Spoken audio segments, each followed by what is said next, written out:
This is Nature 9, finally. And I want to start with a couple of quotations to position our attention. This is a quotation from a study that just came out on Emily Dickinson, Dickinson and the Unknown, but the title of the study is called Nimble Believing. Nimble Believing. And the author says this about Emily Dickinson's language, her poetry, but basically about her being. As with her interior world, so also with her exterior, Dickinson's sense that we live surrounded by the unknown is exacerbated by her suspicion that our perceptions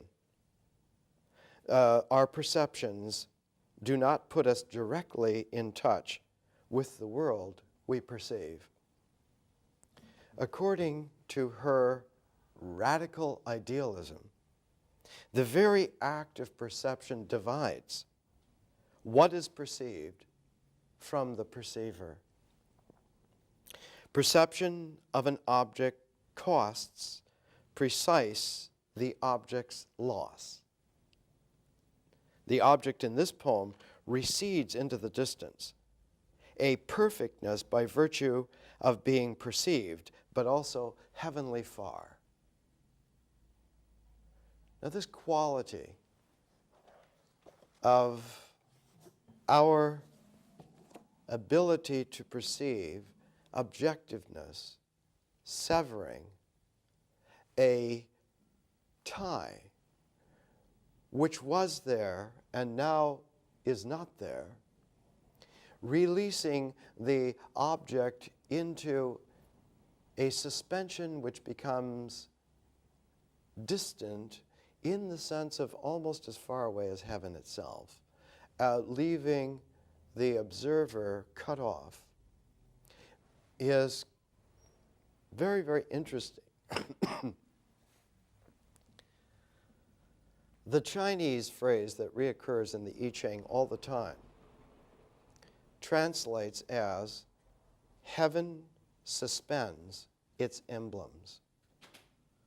That is to say, the ancient Chinese appreciation for the way in which a cosmos presents itself to us is in a state of complete and perfect suspension. None of the elements touch each other physically. And we talked about a month or 6 weeks ago about how when it came time for the Chinese to express in ink paintings, in Chinese landscape scrolls, which came about 4,000 years after the beginnings of the I Ching, Chinese landscape scrolls were prized by connoisseurs who were able to see that the lines that make up the landscapes do not always everywhere touch each other, do not meet. And one of the greatest of those painters, he was from a period in Chinese art history known as the Southern Sung. His name was Ma Yuan. One time in a Chinese landscape scroll, put the ultimate Zen temple, and I once had a photograph of this scroll blown up to poster size so that you could see that every structural member of this temple was suspended in space, none of them touched. So that the gestalt of objectivity to the Chinese Taoist sense is that we have suspended elements that occur together in an associational cloud but have no kind of post and beam contact whatsoever. Remember in Chuangzi, the Taoist butcher, whose knife is always sharp, because in cutting up a sacrificial ox, his knife goes in between all of the joints, all of the bones, and never touching anything, actually remains always sharp. This sense that objectivity that is linked together, that is physically clamped together, that kind of objectivity is an artifact of appearance and is not real. And we've talked about how we need to save the appearances, that the appearances are useful, that the sense of an objectivity, which is not just a gestalt of suspended fracticality, but are objects which have that clamping, that joining together, those appearances are valuable. But we need to pair with that constantly this suspicion of Emily Dickinson that the act of a perception that is grounded in accepting appearance betrays the actuality of the real.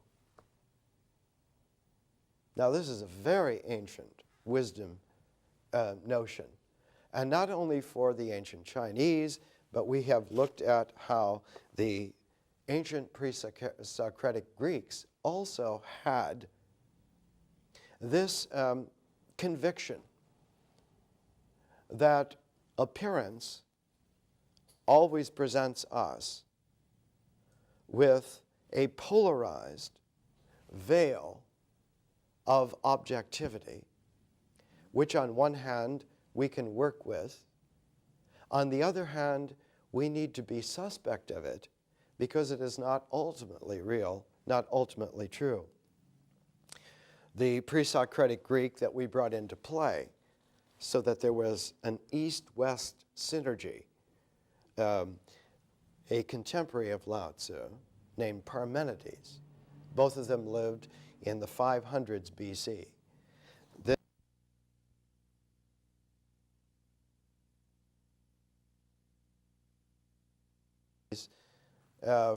Fragments of his work. This is published by the University of Toronto Press, which did this beautiful translation in 1984. And the translation is very accurate in terms of the archaic Greek of Parmenides. And it translates into English in just this way. He's talking about understanding. Parmenides is saying, understanding is a route. It is a trajectory which has its ins and outs. It has its motions. And he writes, excuse me, a single story of a route still is left to us. That is, after looking at all of the possible routes that appearance has, and it has many, there is still a singularity, a unity, a single route, which has not been discussed under all the possibilities of appearance, the multiplicities of ways of understanding that are there in the realm of appearance. There is also in the realm of, and here Parmenides uses a term which translates in English as is. Is. A single story of a route still is left, that is. On this route, there are signs, very numerous, that what is ungenerated, imperishable, whole, single-limbed, steadfast, complete. Nor was it once, nor will it be, since it is now altogether one, continuous. And then there's an appendix clause supplied to this after one, continuous.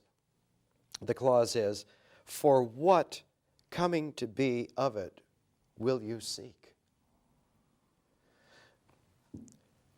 So the ancient wisdom, East and West, was already recognizing by at least 2,500 years ago, appearance has an emergent quality to it. But reality does not emerge. It has a tau and a te immediately, spontaneously paired. It has an is not, a zero quality, and an is, a one quality, both at the same time as a set, as a pairedness. So that when it comes to talking about the real, we do not ever come to a juncture where pairedness is not a trustworthy part of our language. Whatever it is that we are able to express, to hear, to say, to understand, to trust, the zero and the one together as a set, the is not and the is as a set. And that when it comes to appearance, polarity has a magnetic quality of glomming on to each other. Anything that is in a polarized opposition tends to cling to each other. Whereas there is a mysterious quality that's there, courtesy of the real, courtesy of the fact that while 0 and 1 go together as a set in the real, therefore polarity is able to cling. There is also a transform where polarity can be reversed and become disjunctive. So that in the realm of appearance, there is a pair of possibilities. One is for polarity to want to come together. The other is for polarity to acquire a radical disjunctiveness where it will not meet. It does not meet. It does not touch. And so Parmenides, like Lao Tzu, his contemporary, saying, in order for us to begin to understand nature, we must appreciate this mysteriousness, that all of the appearances in nature, when they're building structure, use polarity in terms of this world, but hidden underneath it is a capacity for disjunctiveness which is always there. And it's misleading just to call it potential, that it's potentially there. It isn't that it's potentially there, it's that the disjunctiveness is a phase of polarity itself. So that disjunctiveness and polarity go together and make another set. So that appearance, in its pairedness of polarity clinging or disjunctive, appearance then is a resonance of the real. The real having a 0-1 pairedness originally. So that when we look to understand what is really objective, we have come to understand, both through ancient wisdom and through all of the developments worldwide in between, and here at the beginning of the 21st century, in the deepest understanding and appreciation of nature, of which we are capable now, nuclear physics, cosmic astrophysics, molecular biology on level of quantum mechanical effects, we can understand that there is an oddity that happens. The oddity is that the physical objectivity which we're looking at occurs not because things are glued together, but because they are collected together by an energy resonance. And that energy has a resonant quality built into the fact that it is, in fact, a frequency. And that this objectivity of an energy resonance focus, that objectivity is amenable to transforms, even radical transforms, like completely reversing its worldly qualities. One of the geniuses, about 70 years ago, who looked into this quality of the mystery of nature was Linus Pauling. And Linus Pauling saw that what he needed to focus on was a pair of qualities that occurred biochemically in all forms of life, all animals, and that was the pairedness of antibodies and antigens. That antibodies and antigens always together constituted a kind of complementarity, the understanding of which was going to characterize, he expected, and indeed it did, was going to characterize for him an application of what quantum mechanics and physics had understood to the chemical realm. And as early as 1935, that's 65 years ago, Pauling co-authored this book, Introduction to Quantum Mechanics with Applications to Chemistry. So that already, 2/3 of a century ago, Linus Pauling had focused on this very, very peculiar capacity.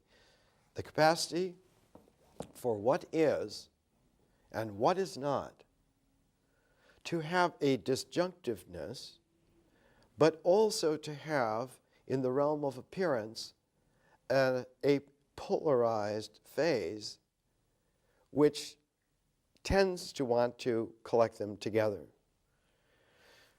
I'm going to pause here in this line of development because we're not trying to follow any particular line of development for very long. The line necessarily becomes so fine that it disappears. So we're using an educational strategy. We're using a teaching method. We're using a language style which is more poetic than it is logical. Instead of clinging to a logical line, which, like the objectivity of post and beam construction, eventually becomes deceptive, our backing off and starting over again, not with a new line, but starting with the empty space out of which that line, that previous line, developed. It's a technique for learning to suspend the objectiveness of our expectation of form. And this is part of the radical quality of this education. It's very similar to the way in which ancient wisdom would have operated, but informed with a 21st century capacity of development sense. So let's go back. Let's go back to the openness. Let's go back to the 40th chapter of the Tao Te Ching for a moment. One of the shortest chapters in all of the Tao Te Ching. It's only 4 lines. The first line, returning is Tao presenced movement. So when you have a Tao presenced movement, it returns. Now, if we took a logical projection of objectivity, expectation, we would see a circle. Lao Tzu is not speaking circularly. That is to say, he's not speaking logically in the sense of a syllogistic basis, if A, then B, if B, then C, A, therefore C.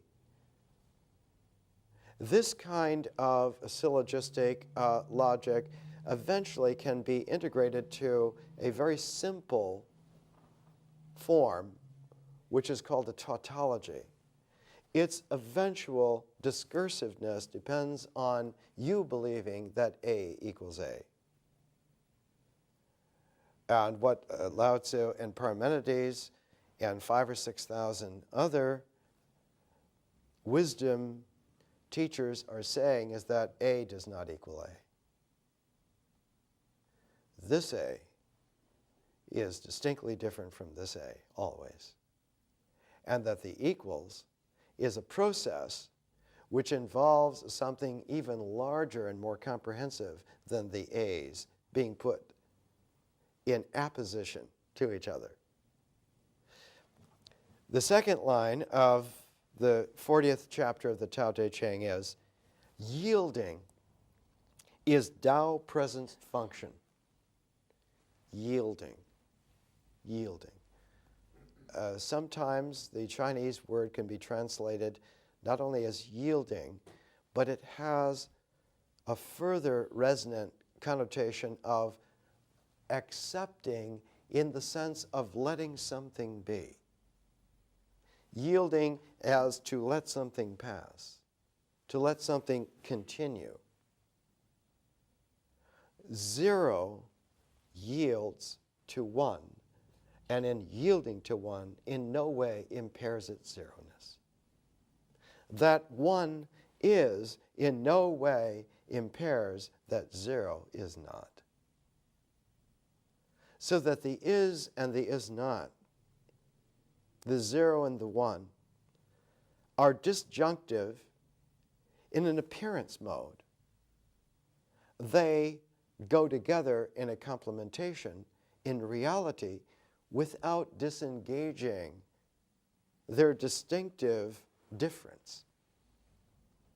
So that a true transform respects not only the transformation of form, but the non-transformation of the background within which the forms achieve their objectivity. If the transformation is of form alone, this is playing with appearances and is actually a transposition, not a transformation. The ego has no way to tell the difference between a transposition and a transformation. It cannot tell the difference because it occurs upon an appearance plane where both of those are the same. They are tautologically indistinguishable to the ego. Now let's come back to Lao Tzu. The first 2 lines, and chapter 40 of the Tao Te Ching, each chapter has a pair of Chinese characters that give it a title.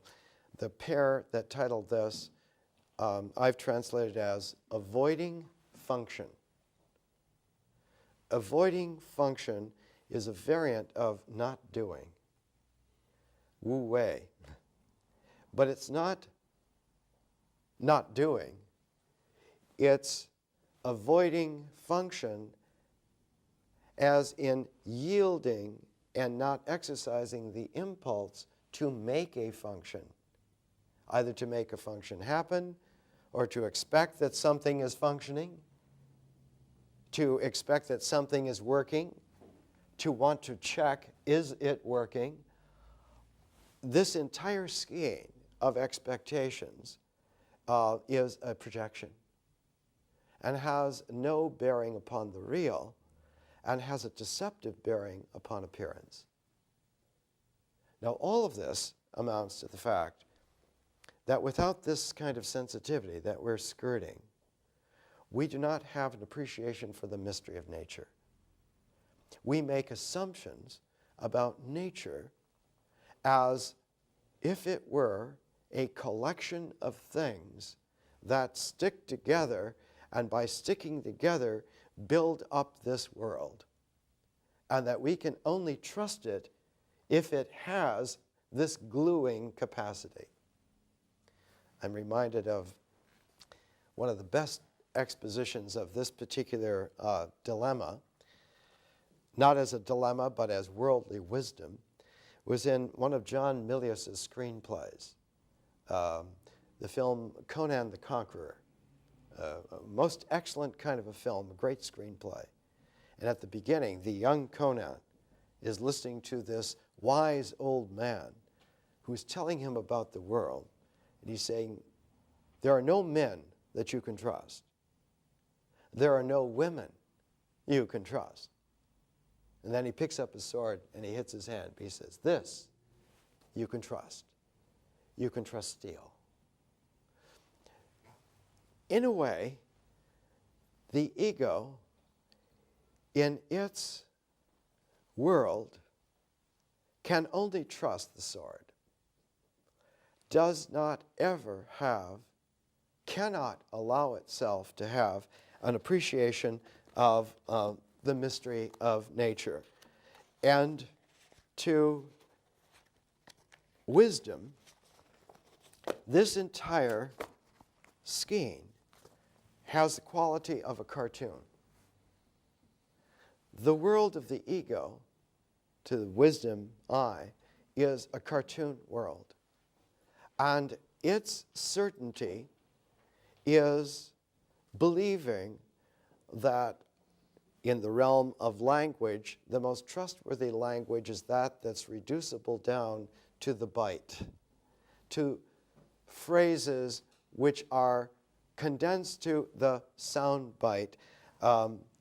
And I've coined a word here, not only sound bites, but quip bites, that you could quote this as gospel. And so this lecture has the title of Cartoon Quipbyte Bypass. Doing a little language surgery here, a little psychic surgery on the language. Physically able to do so today. What's interesting is that a byte, which was coined about 45, 50 years ago, is short for a binary unit. And a binary unit is always a 0 and 1. So that the very misuse of this kind of language on sociological, egotistical level even betrays the mathematical origins of computer language itself. Because if you look at the programming ultimate storyboard, it's just zeros and ones as an expressive set together. And all binary units include both those elements all the time. Otherwise, you don't have any traction in actuality. So that the sociological projection that one can reduce something down to a sound bite and keep quoting it till it becomes a quip bite and becomes aphoristically true, like A must equal A, and that's identity, and we can't get anywhere logically without identity, this is pernicious. No real logic ever got anywhere on the basis of identity. As Parmenides pointed out 2,500 years ago, if you're hoping to trust identity on basis of a tautological reduction, all you get is a cough.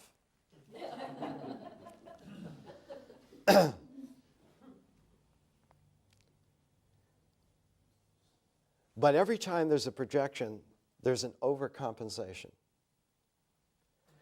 Without wanting to have it come into play, a compensation always comes into play.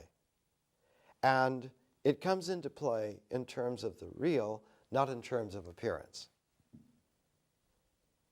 So that a compensation always alerts us, if we are able to notice it, that what's being compensated was a partiality that was cut off from its context.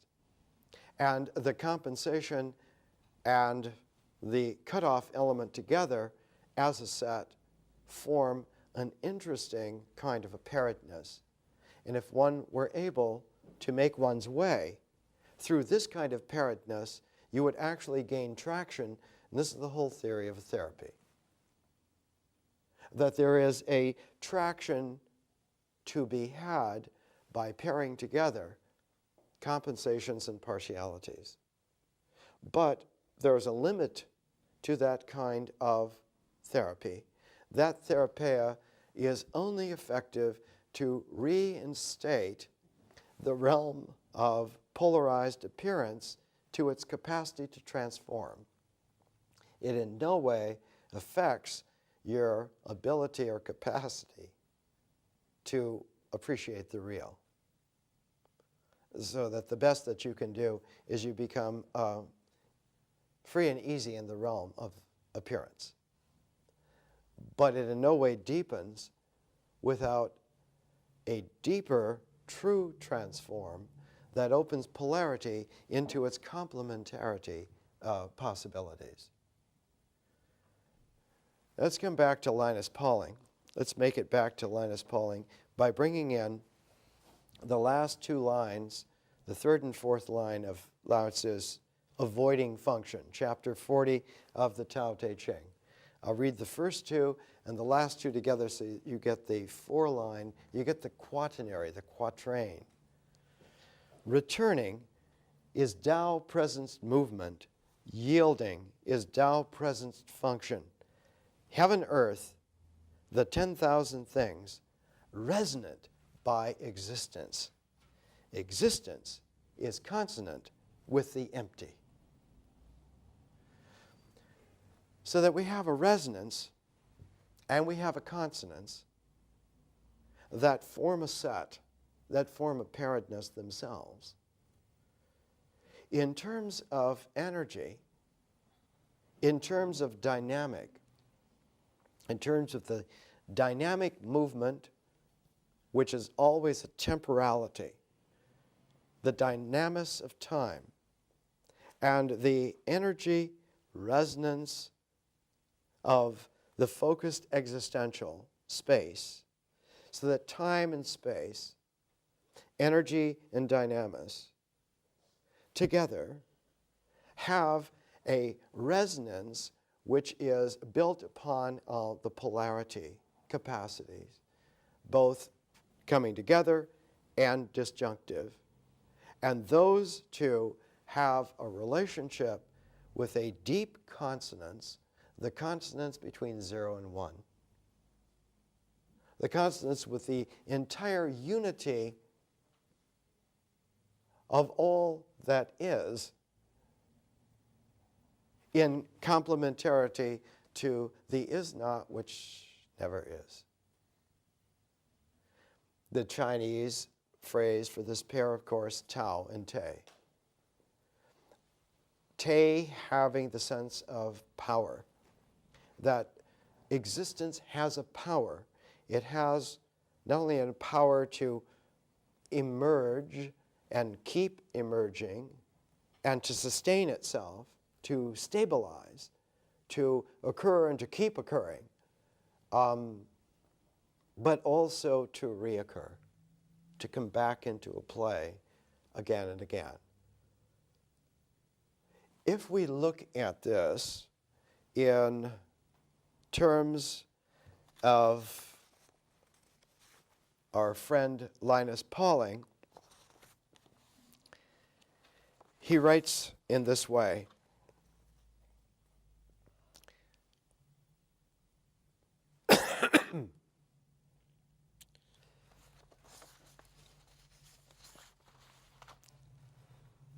it became evident that non-biological specificity could also be explained in terms of complementarity. I gave an example in a lecture on analogies between antibodies and simpler chemical substances. This was in 1946. The reaction shown by simple chemical substances that is analogous to that of specific combination of antigen and antibody is the formation of a crystal substance from solution. This was in 1946, and Pauling quoted it again in 1974 in an article in the scientific magazine Nature, and it was reprinted in this critical edition of the Double Helix, which is one of the texts that we're now using. We're using a pair of books. We're using the Double Helix by James Watson, and we're using Jane Goodall's Through a Window, her life and her work with chimpanzees for the last 40 years in Africa, in Tanzania, on the shores of Lake Tanganyika, in what is now Gombe National Park. When Jane Goodall first went there, the mountains were covered with forests. That was in 1960. Now Gombe National Park is only 2 miles wide, and as far as you can see, there's deforested mountains and little villages of people living on the edges of life, cannibalizing the chimpanzees for meat. And instead of 2 million chimpanzees, there are about 200,000 left in 40 years. And so Jane Goodall has to go out. She went to every village. There were 30 villages on the periphery of the Gombe Game Preserve. She slowly educated all of those people so that in 27 of the villages, they now have tree nurseries to replant. And they recognize that the chimpanzees have character, that they're not just stupid, blind animals that are just meat for us, but that they are sentient beings who have character. They have life histories, they have families, they have tribal qualities. They're related to us. And she found that that was not enough to go to the periphery of the national park, but eventually now the Jane Goodall Institute in Silver Spring, Maryland, outside of Washington, D.C., is involved in the world ecology movement because all of it's interlinked. In just this way, Pauling discovered, when he was looking at this problem, he was looking at the problem of how antibodies and antigens work together in biological systems, and that this extends not only to the biological systems of life, but to the non-biological levels of the way in which specificity happens in existence. And very early on,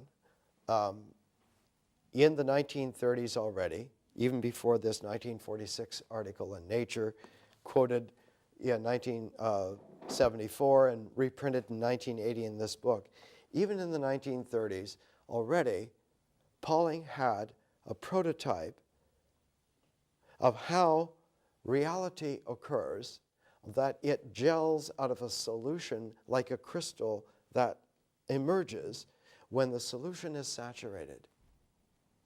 And it's just this way that existence comes into its oneness out of the Tao. It comes in whole, as Parmenides says, complete, now, always. In that its te never is partial. What is partial is in the realm of the details of existence in terms of ratios, but in terms of the te realm, it isn't multiple at all. It's always just one. The world is not only just one, but the universe is just one. That our ecology does not just extend to the villages around the preserve that we're hoping to keep a little wildness alive. What did Thoreau say? In wilderness is the preservation of man. The wilderness is the understanding that we occur in the real, paired with an infinite openness, and that our reality is a function of that pairedness occurring even in the realm of appearance. Now, this puts a great emphasis upon an education to constantly double back and triple back and come back upon its own statements, its own developments, so that those statements and developments don't get up ahead of steam and get going in their own way, in their own characteristic, that we acquire a recalibration where we're always willing to take a moment to come back and consider it fresh, to consider it new, consider it originally. It's like the theory of physical breathing. You can't keep breathing in. There has to be a period of breathing out. And you can't keep breathing in and out. There needs to be a quietness in between. A pause that's interiorized, and a pause between breathing out and just before you breathe in that's so-called exteriorized. And so there's a four-cycle, a pair of pairs in breathing, just that function. And that full cycle is what gives the energy, the resonance, and gives resonant energy in its dynamic actuality a relationship with the Tao.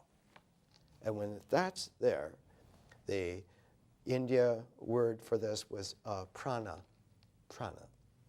That such breathing energizes oneself, not just with air, but with the energy of the cosmos. Not just the actuality of the universe, but the cosmos goes beyond the universe and includes its Tao. Let's take a break and we'll come back. Let's come back. Our strategy is a strategy that pays off in the long run. You know, in classical Greece, largely philosophy was a matter of arguing. And the basic strategy was to make sure that the other person understood that you were right. And there was a gesture that accompanied the fact that they gave in to you, and that is that they would clench their fist, which meant that they had grasped your point and that they understood. In the ancient world, when someone understood that you were right, they became your disciple.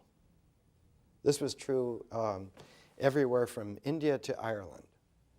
And so there were a lot of stakes in arguing with people, because as they became your disciples, you got their shekels, et cetera, et cetera. So there was a great motivation for winning arguments. And what we're trying to do is to recalibrate ourselves so that we do not argue, because we do not care who wins. Because the whole notion of winning and of argument, those notions belong to such a clumsy realm of appearance that even the realm of appearance itself has outgrown that. And they never had any traction in reality in the first place. You know, Aldous Huxley's psychotherapist, Hubert Benoit, wrote a beautiful Zen book called Letting Go.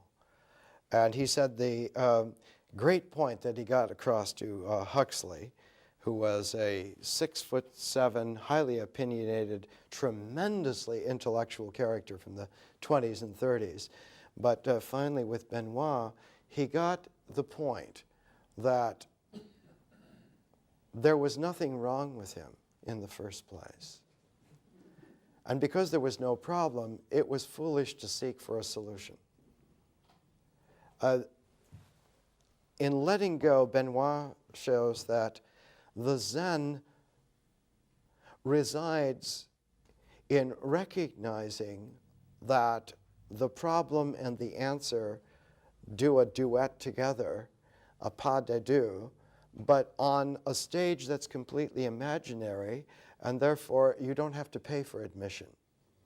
You don't have to put yourself through all of those paces, because that performance is not worth it. So we're recalibrating ourselves that a lot of the melodrama that is attendant in our lives is literally useless. And even if we won, there would be nothing, no victory whatsoever. So we're taking our time with a language and a style of delivery that recursively scouts back again and again, not to delay the moment of grasping, but to desensitize ourselves from the need to get it. We don't need to get it. There's never a time when we triumphantly have to emerge with the non-arrogant smirk of certainty. We just don't need it. And there's nothing in the cosmos that will applaud us that we did get it. And so with no audience and nothing at stake, we can let it go quite easily. There is a beautiful example of some of this in the Double Helix, the Norton Critical Edition. Gunther Stent, who was from the alternate high school in Chicago from James Watson, compiled this, and he put in many different articles and viewpoints to complement Watson's book, The Double Helix. And one of them is by an alias, he's only known as FXS, in Notes of a Not Watson. So that's the ultimate disagreement, that one simply is a not whatever it was. Watson's Double Helix, when it first came out, was circulated in a manuscript around Harvard University Press, and everyone was excited by it. It was in a time in the late 1960s where university presses were coveting the fact that they might have another esoteric bestseller. The prototype and the all-time champion of that was a monograph that the University of California Press published in the 1960s by Carlos Castaneda, called The Teachings of Don Juan, which was published as an anthropological booklet and was sold to the major presses, and of course became one of the most successful bestsellers of all time. And so the Double Helix was looked upon in that way until people began to raise objections, and the Harvard Corporation denied Harvard University Press the right to publish the book. And they reneged on their contract to Watson. And Watson went to another press, where the senior editor of Harvard University Press left his job and went to this publisher, the Athenaeum, and they published The Double Helix. I don't know why, but the film that Jeff Goldblum made of the double helix, the search for the double helix, has been taken out of circulation, so you can't find it anywhere. I managed to get a copy, not pirated, but I have a copy, and hopefully we can make that available for you to see. It presents very accurately the challenge for Watson. The challenge for the young 20-something Jim Watson was not so much to shortcut the system, the stodgy university system of Cambridge University in England, but to beat the old genius at his game, Linus Pauling. Pauling, who was the champion in the field. He had been the champion in the field by that time for over a generation. He was the intellectual genius, like the Niels Bohr of chemistry. And Pauling had done all of the basic work and should have, before James Watson was even out of junior high, have come up with the structure for DNA. In fact, just a few months before Watson and Crick quickly published their little article in Nature, which caused a worldwide sensation that a half-century later has not abated. Pauling made an intellectual mistake. He decided to pursue a line of inquiry that had a triple helix instead of a double helix. It has the structure for DNA.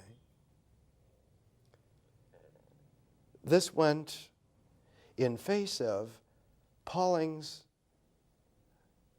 deep wisdom for more than 20 years, that complementarity was the basic structure of how reality discloses itself.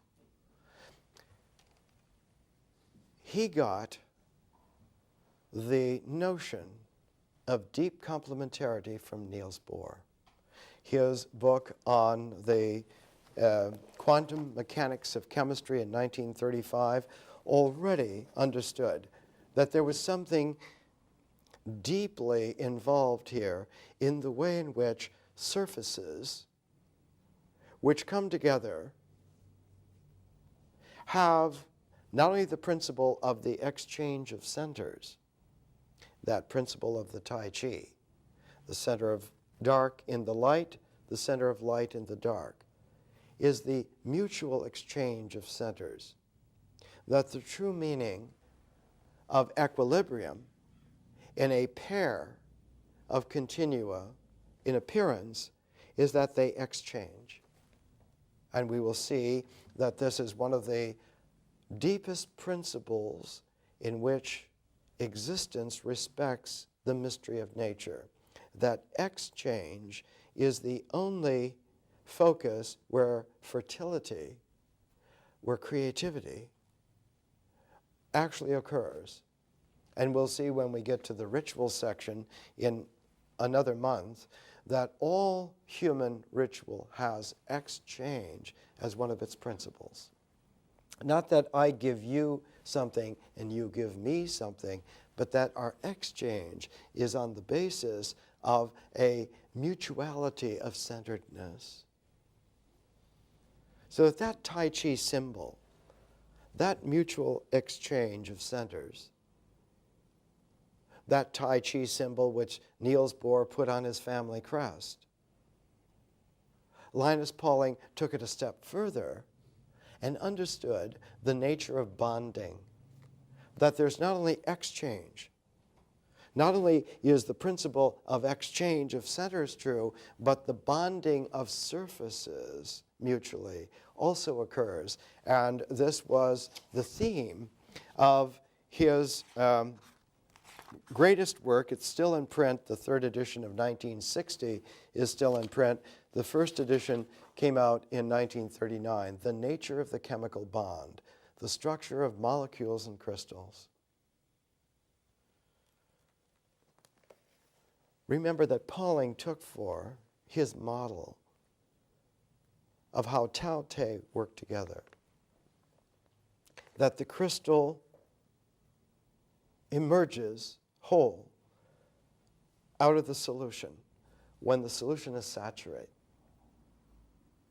It's, as we talked 2 weeks ago, it's like a principle of the mystery of nature that when completeness occurs in a phase of nature, the next phase occurs spontaneously out of the fullness. What is Shakespeare, the great quotation, ripeness is all.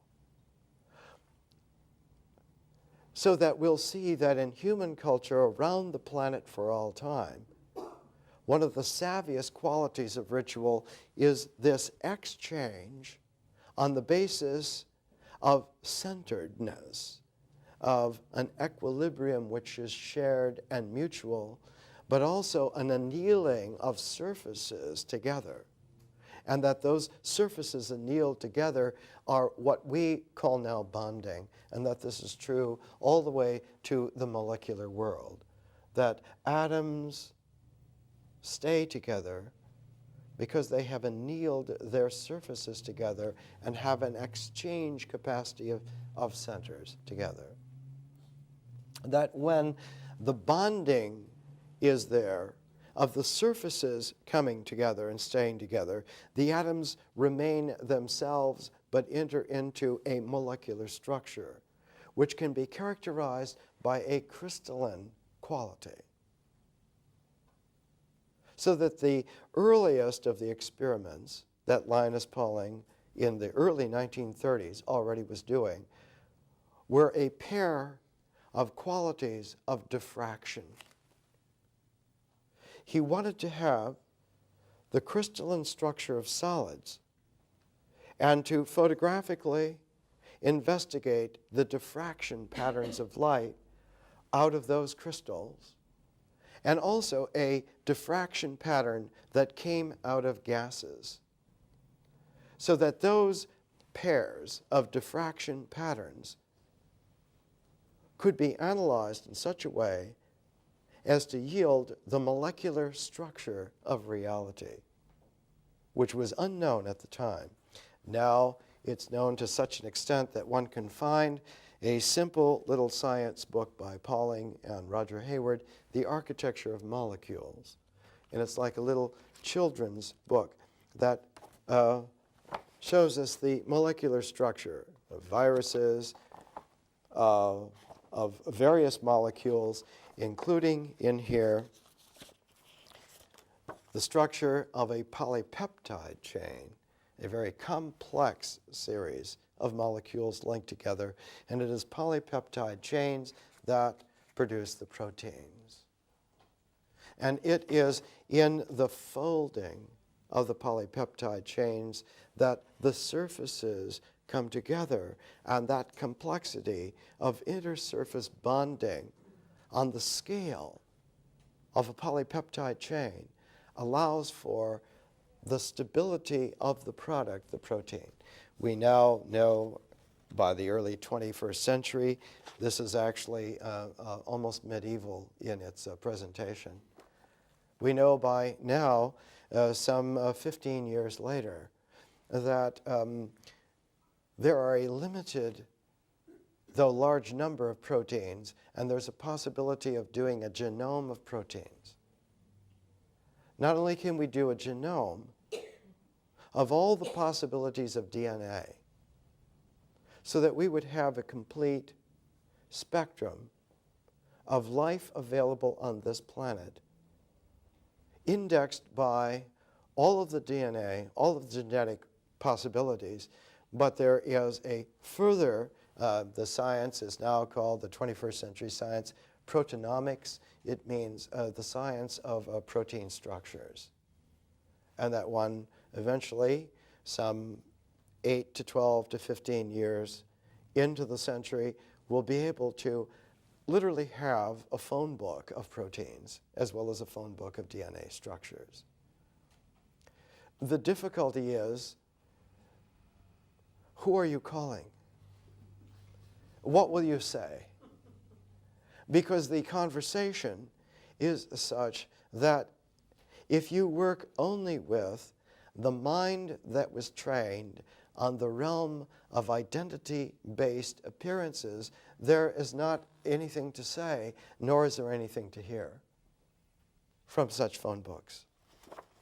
So this education is attempting to give us a recalibration so that there will be not only a lot to say, but there will be an attentive, patient listening to the silences interspersing whatever it is that one could say or could hear. And to this end, the nature of the chemical bond, I once went through the book to put a bookmark at every major turn of the argument. And as you can see, it's a very complex argument. The nature of the chemical bond, valence, and that a molecular structure has a bivalent quality to it. And here is a quotation from Pauling speaking to this. During the decade 1930 to 1940, that is 70 years ago, already working on this. During the decade 1930 to 1940, I formulated a general theory of the molecular basis of biological specificity. How do things existentially get to be what they are, as they are? How do they get to be specific? How do they existentially occur with the exactness that they are?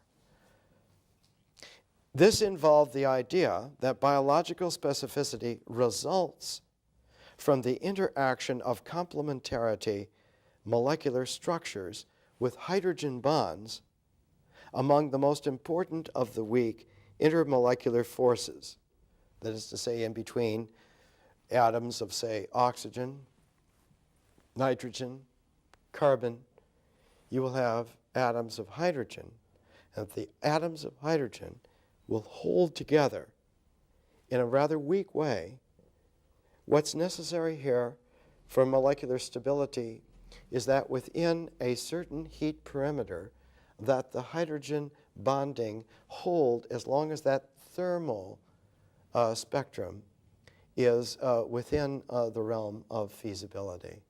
So that temperature and pressure, which are related to each other, affecting the hydrogen bond, allow for the thingness of existentiality to occur, the stability to occur. The hydrogen bonds among the most important of the weak intermolecular forces between the interacting molecules. The most striking example of specific biological interactions of this sort is the interaction between two complementary strands of the DNA molecule. And remember here that DNA then is a very complex molecule. The double helix structure of DNA, that double strand, that double helix together is a very complex molecule then, molecular structure. And that the double helix discovered by Watson and Crick some 21 years ago is the most striking example of how this works and how this is. My early work, this is Pauling. This is one of those moments where one would like to just grasp the hand, but it's better, I think, at this point to just hold the hands together and appreciate. Pauling is delivering an insight from a very happy-go-lucky genius.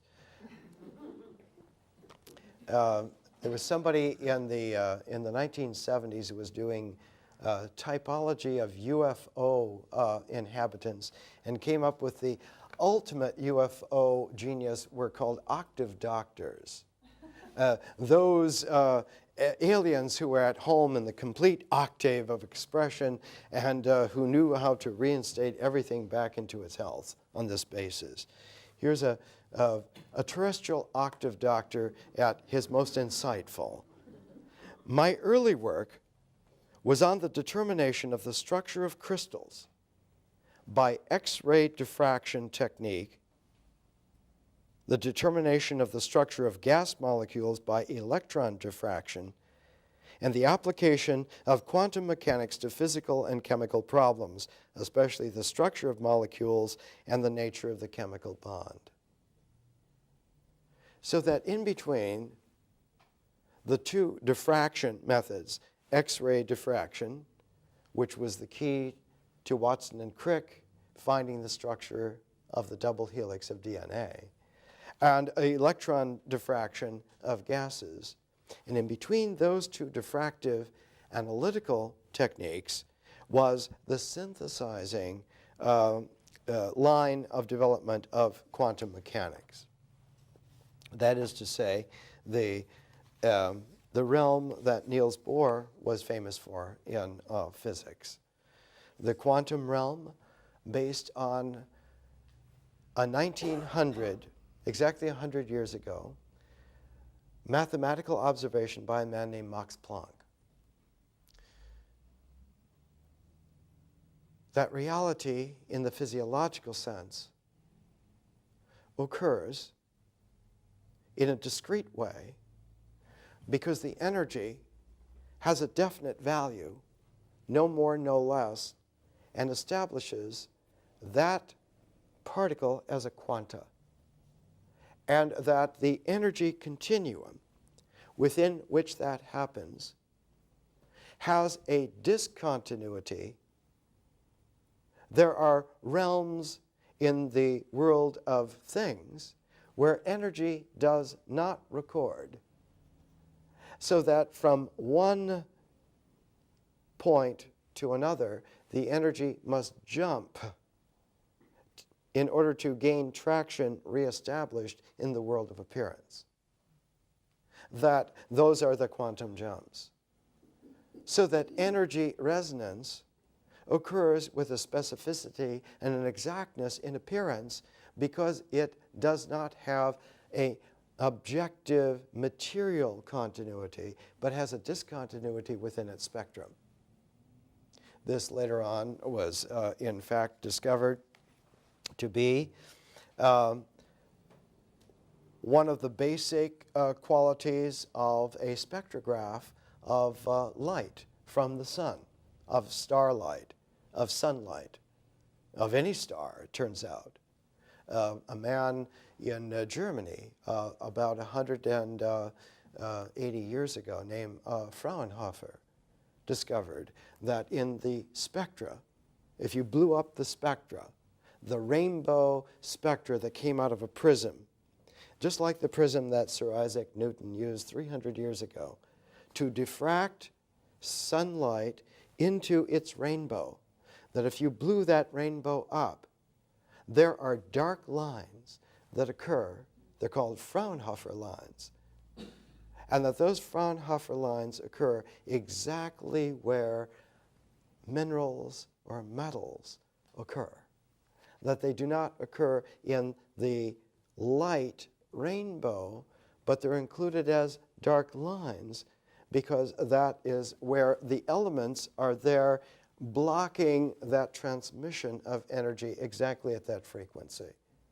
So that one could do an analysis. In fact, it's an everyday occurrence now. It's done billions of times every day. All you need is one single photon from any star, and you can diffract that into a spectrograph and read through the Fraunhofer lines what elements are present in the atmosphere of that star. And stars differ. Some of them are metal rich, some are metal poor. Ours is a very average sort of a sun. There are some stars who are just spectacular with what they contain.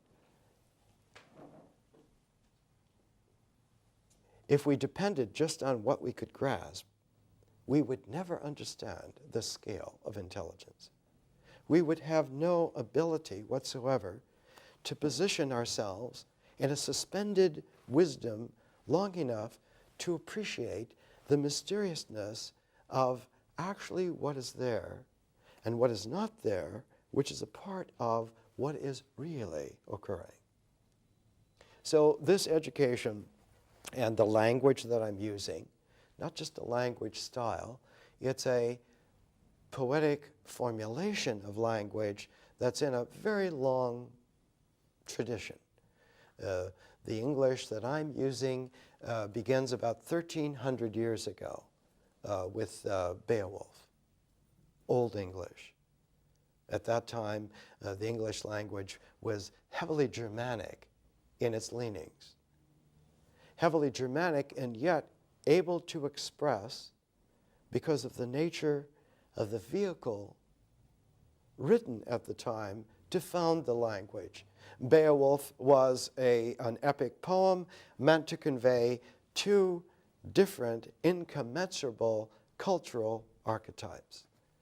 One, the Teutonic hero of the guy who trusts the sword to kill the monster. The other, the nascent, mysterious, Irish, Greek, Hellenistic, Christian ethos that only the humility of the heart was able to characterize the presence of the real. And so you had a meeting of St. Francis of Assisi with Conan. One of the characteristics of Beowulf is that the slaying of the monster, Grendel, through the power of the sword, is something that happens very early in the epic. But the real travail for Beowulf is having to govern for 50 years a population of human beings who are increasingly enervated, that is to say, sapped of the heroic energy because of the religious ethos that had come into play, or those whose religious ethos was corrupted by the need to align it with a power of the sword arm.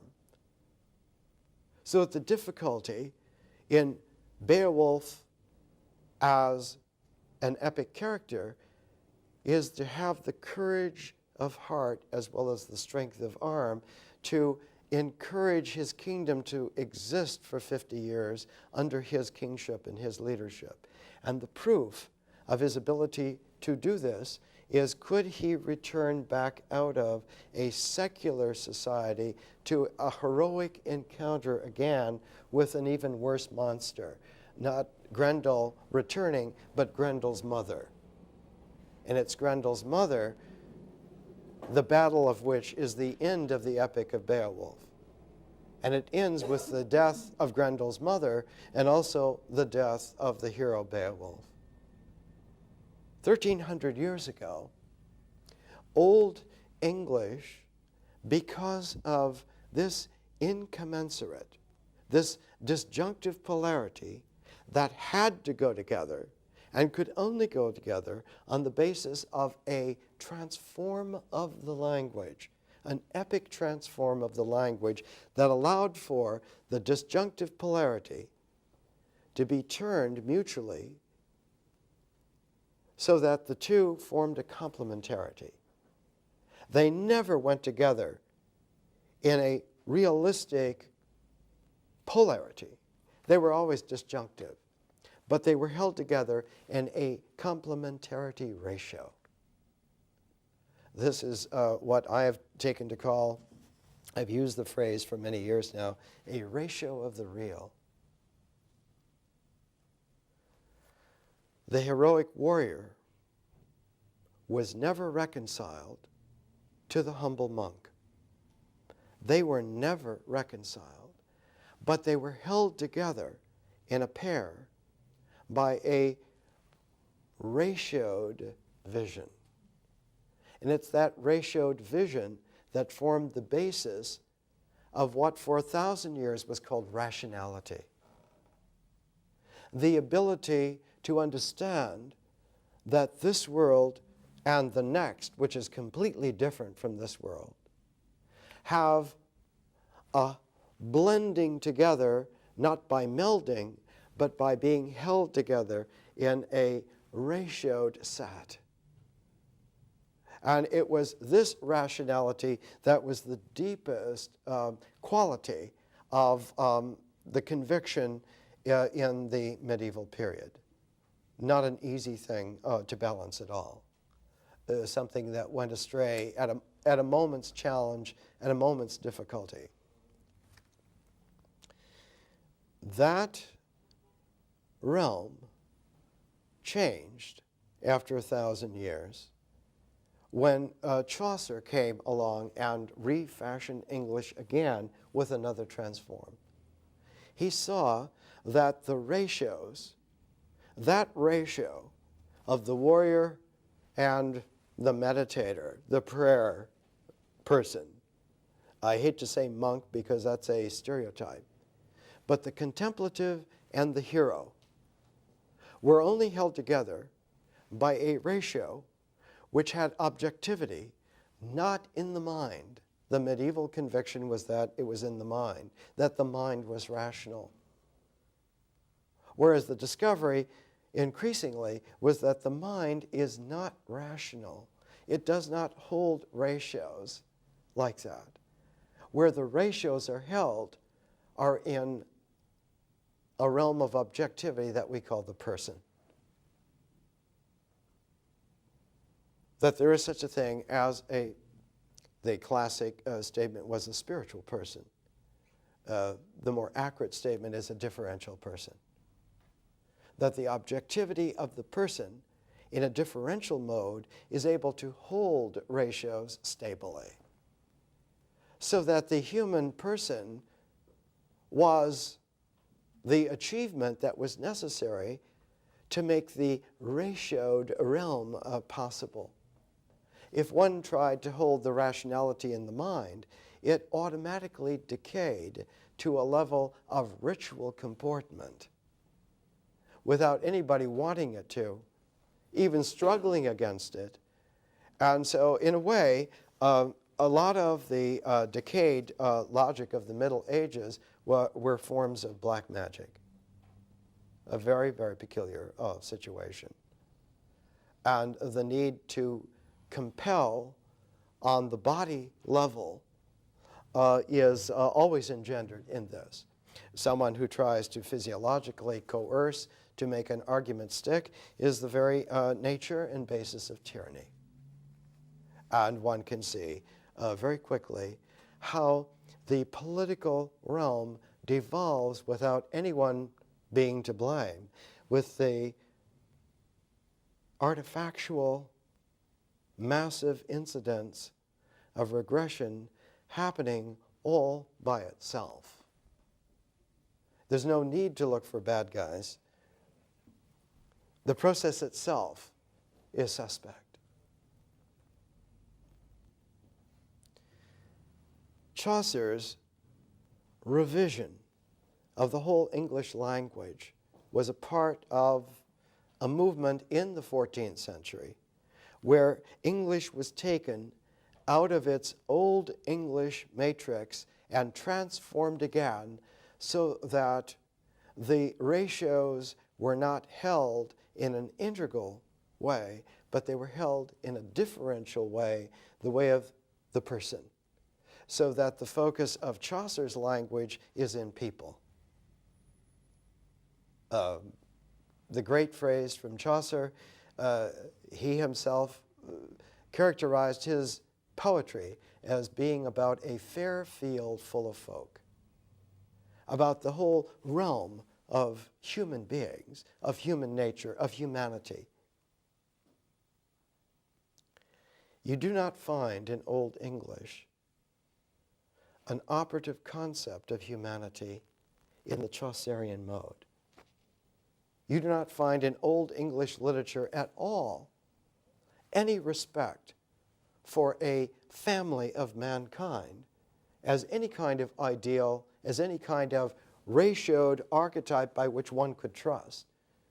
But in the Middle English, and this changes so that one can no longer call it the English that was, the Old English that had been there since the late 600s. With the 14th century, the late 14th century, English becomes a different language, Middle English. And its trustworthy basis is that the prism of the person gives the spectrum and not the identity logically informed mind. You don't run starlight through the logical mind to get the spectrum of what's real. You run starlight through the population of human beings, through people. Then you get the spectrum that you're interested in. So that the person replaces, excuse me, the person replaces the mind as the focus for the language. The mind used a language which was based upon silent reading in order to establish its, I have to use a political term here, its hegemony.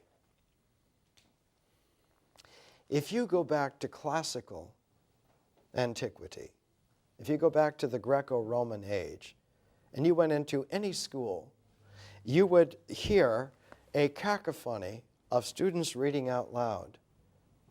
You were not allowed to read silently. There are admonitions in Quintilian and many other rhetorical writers of the late Roman period that students were punished for reading silently. You had to be able to read out loud. And it was the oral declamation that was the measurement of whether or not you were able to speak, whether or not you were literate. How you declaimed yourself aloud was the mark of your education. And this, of course, is not just a Roman prejudice, but is carried over from the Greek civilization. Greek rhetors, rhetorical masters, used to put little stones, little pebbles in their mouth so that they could practice the enunciation of diction even with impediments. Or they would go to the seashore and they would learn that stentorial projection of voice against the crash of the waves. And so diction and projection of voice were always the hallmark in antiquity of a sound language and somebody who mastered it. Whereas in the medieval period, silent reading was the norm. You did not read out loud, or if you read out loud, it was a single voice and you heard silently. In monasteries, if someone was going to read out loud during meals, they read to the population, but there was no sound in the individual cells where people would read to themselves. So that the contemplation was focused in the mind, language was founded in the mind. Chaucer changed English so that it came back out again and was an oral literature. Almost all of the portrayals that we have of Chaucer show him with his writings collected together, the squires brought together into a book on a podium, and he reading to the lords and ladies, the people of court, in Italy, in France, wherever he went in his travels, buying wine for the king. So that Middle English is meant to be personally exclaimed, not to be declaimed in quite the same way as in antiquity. The rediscovery of oral language being personally expressive is one of the elements of the early Renaissance, of the Renaissance from the 1200s and the 1300s. The Renaissance of the age, say, from Francis of Assisi to Chaucer. That early Renaissance is an oral Renaissance, an oral rediscovery. Whereas the Renaissance in Italy and the High Renaissance is a rediscovery that the oral presentation, the reinstatement of the mythic health of antiquity in an oral language that was personal, could be raised to an even higher level by taking the symbolic, silent language of the medieval period and giving it an utterance not in the mind, but in a silent voice to the cosmos as a whole. And so the later Renaissance is a Renaissance of symbols which are cosmic and do not have to be enunciated in an oral language. So that the difference is a difference between someone like a Chaucer refashioning English in the 1370s, 1380s, 1390s, and someone like a Botticelli who is painting the Primavera or painting Venus, the birth of Venus, and it's in the silent ratioing of the symbols in the painting that delivers the cosmic intelligence of the work. It's a different emphasis. So there are two Renaissances. There's one of Chaucer's time, and there's one of the High Renaissance in Italy. But the High Renaissance in Italy suspected that was always somewhat incomplete if you could not put it into a personally spoken language. And so you find a third transform of English by Shakespeare. And Shakespeare's monumental achievement is to put the symbolic ratios of the visual realm into an oral articulateness of personal character by putting the personal characters into a larger form, the form of the play, and in fact, even larger than a play, into cycles. Shakespeare's plays are written in cycles. And when one understands that, the plays are meant to be seen in cycles, and that these cycles are a high Renaissance symbolic ratioing that brings the cycle of the mystery plays of the medieval period, the oral transform of Middle English of Chaucer, the high Renaissance transform of symbol ratioing, all together into one grand opera. And the ultimate Shakespeare play for this, the play after which Faulkner himself said, Shakespeare broke the pencil and let it go, was The Tempest, which is all about the choreography of a magic language, to the point to where love is fertile and real and happens.